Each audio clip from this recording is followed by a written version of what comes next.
మీ interview చేస్తూ ఒక వ్యక్తి గురించి మాట్లాడకపోతే నిజంగా ఆ ఇంటర్వ్యూ పరిపూర్ణం అవ్వదు. సిరివెన్నెల సీతారామ శాస్త్రి గారి గురించి. ఇన్ని అద్భుతమైన పాటలు సార్. అంటే ఆయన అందరికీ అద్భుతమైన పాటలు ఇస్తారు. మీ సినిమాలు ఇంకా బాగుంటాయి. ఈ ఇంటర్వ్యూ కోసం అంటే ఆ పాట నేను చాలా సార్లు విన్నాను. ఈ ఇంటర్వ్యూ కోసం మళ్ళీ ఒక్కసారి ఫీల్ కోసం విందామని ఒక పాట వింటున్నాను. ఆ పాటలో జన్మంతా నీ అడుగుల్లో అడుగులు వేసే ఉంటే నడకల్లో తడబాటైనా నాట్యం అయిపోదా. మీ సినిమా స్టోరీ మొత్తం సార్ ఆ 2 మాటల్లో చెప్పేశాడు.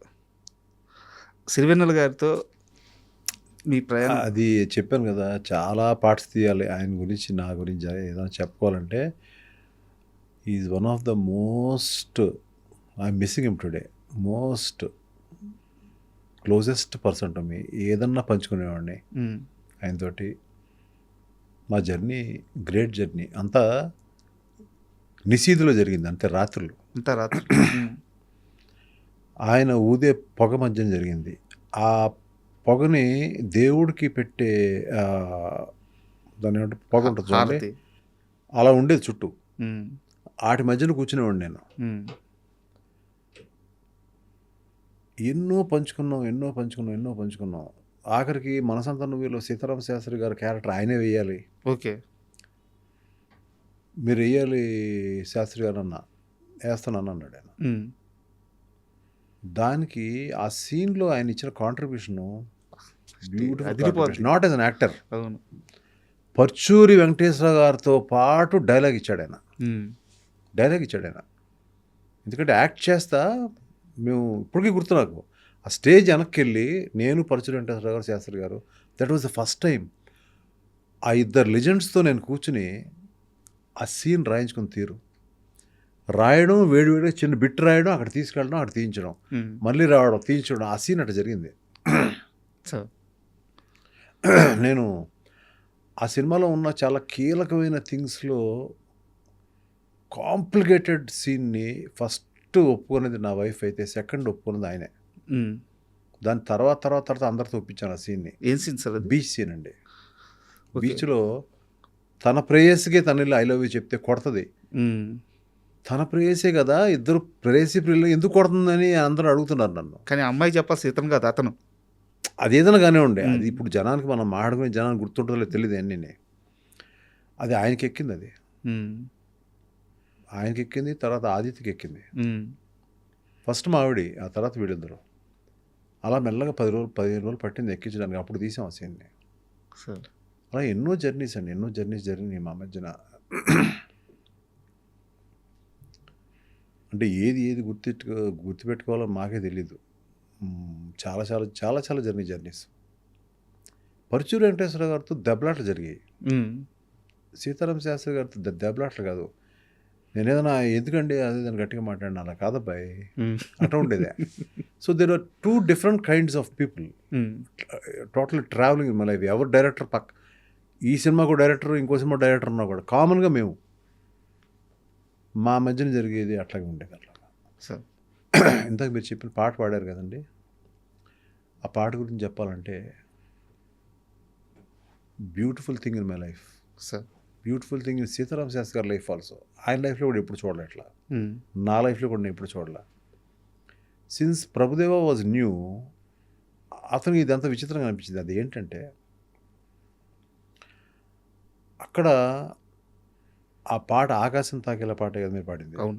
ఆకాశం తాకేలా పాట అదేంటో తెలియదు, ఆ పాట కావాలి. ఉమ్, నాకు దేవిని అడిగాను, నాకు ఇక్కడ ఒక పాట కావాలమ్మా, నాకు ఎలాగిస్తావో తెలీదు ఏంటి అని అంటే, అప్పుడు 2-3 పాటలు పంపించాడు. అందులో ఇది నచ్చింది. ఓకే. అది కూడా తానానే నానానే నానానే నానానే తానానే నానానే నానానే అంతే పంపించాడు. ఉమ్, ఆ చిన్న బీట్ వేసి పంపించాడు. ఎందుకంటే తనకి తెలియదు సిచ్యువేషన్ కరెక్ట్గా. ఉమ్, ఇందులో 3-4 పంపిస్తే ఇది నాకు నచ్చింది. ఓకే, ఇది కనపడుతుంది సినిమాలో అని అనుకుని శాస్త్రి గారి దగ్గరికి వినిపించాను. ఇది ఎందుకు వినిపిస్తున్నారండి అన్నాడు. ఫస్ట్ టైము నాకు ఆయనకు మధ్యన వైరం కాదు, ఒక సరైన అండర్స్టాండింగ్ జరిగింది ఫస్ట్ టైం అది, ఆ పాట విషయంలో.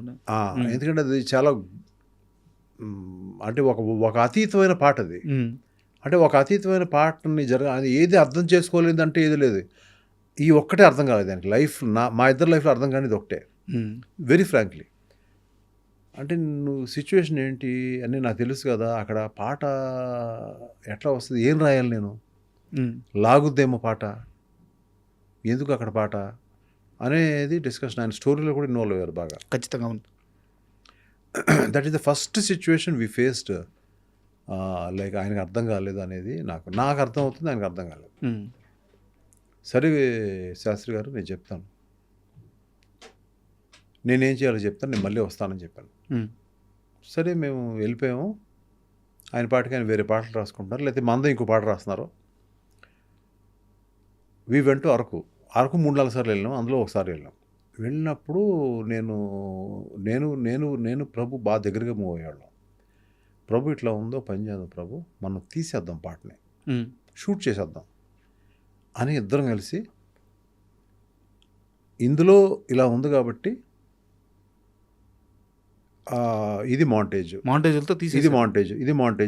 మేము ఇద్దరం కలిసి ఇక్కడి నుంచి ట్రావెల్ అయినప్పుడు ఫ్లైట్లో వెళ్ళాము, ట్రైన్లో వెళ్ళాము గుర్తులేదు. మొత్తం అతను హింస పెట్టేశాను, అతను నన్ను హింస పెట్టేశాడు. ఇద్దరు కలిసి ఒకరిని హింస పెట్టుకుంటా మొత్తం పాట అంతా చేసుకుని వెళ్ళి, అక్కడ కూడా ముందే పెట్టద్దు, ఒక 2-3 రోజుల తర్వాత పెడదాం అని వేరే సీన్లు తీస్తా ఈ పాటను అనుకున్నాను. మధ్యలో గ్యాప్లో లంచ్, అతను భోజనం చేస్తూ ఉంటే ఇక్కడ ఇది ఉంటే బాగుంటుందా అంటే ఇలాగా అలా ఉంటే బాగుంటుంది, భోజనం ఇక్కడే పెట్టేవాడు, ఇక్కడ విసుకునేవాడు కాదు పాపం. అవును సార్ అలాగా అతని సైడ్ నుంచి కాంట్రిబ్యూషన్ తీసుకున్నాను, నా సైడ్ నుంచి కొంత. హీరో వెళ్ళి ఒక చిన్న బర్డ్ పారిపోతుంటే బర్డ్ పట్టుకునేవాడు, అది పట్టుకునేవాడు, ఇది పట్టుకునేవాడు, ఇవన్నీ చేసాం. అక్కడేదో అతని సైడ్ నుంచి కాంట్రిబ్యూషన్ అన్నారే మీరు, కొంచెం లుంగి ఇలాంటి వస్తుందని చెప్పి ఇద్దరు కలిసి లుంగి వస్తూ ఉంటే ఇలా చూడడం. అతను కొంత చెప్పాడు, నేను కొంత చెప్పాను. అతను మాస్టర్, గొప్ప మాస్టర్ అతను. మేక డెలివరీ అవుతుంటుంది అప్పుడు, అది వేరే కథ, అది వేరే, అది ఇందులో లేదు, అది ఇందులో లేదు. అదంతా మొత్తం రాసుకున్న తర్వాత వి స్టార్టెడ్ షూటింగ్ ఇట్.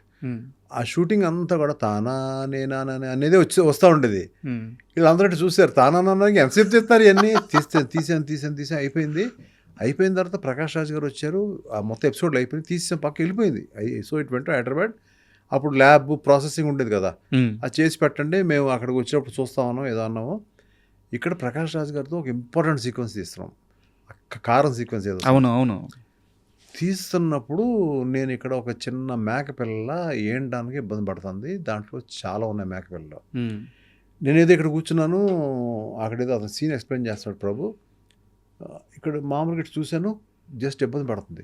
ఆ ఒక్క క్షణంలో ఐడియా వచ్చింది, ఇది ఆ ఇద్దరు లవర్స్ ఎవరైతే దూరంగా ఒకే ఇంటి దగ్గర, అటు మేడ మీద అమ్మాయి, ఇక్కడేమో పొలంలో ఈ అబ్బాయి ఉన్నారు ఆ దూరం, వీళ్ళిద్దరు కలిసి ఇక్కడ వచ్చి చూస్తే చాలా హృదయంగా ఉంటుంది అనేది ఒక్క సెకండ్లో థాట్ వచ్చింది.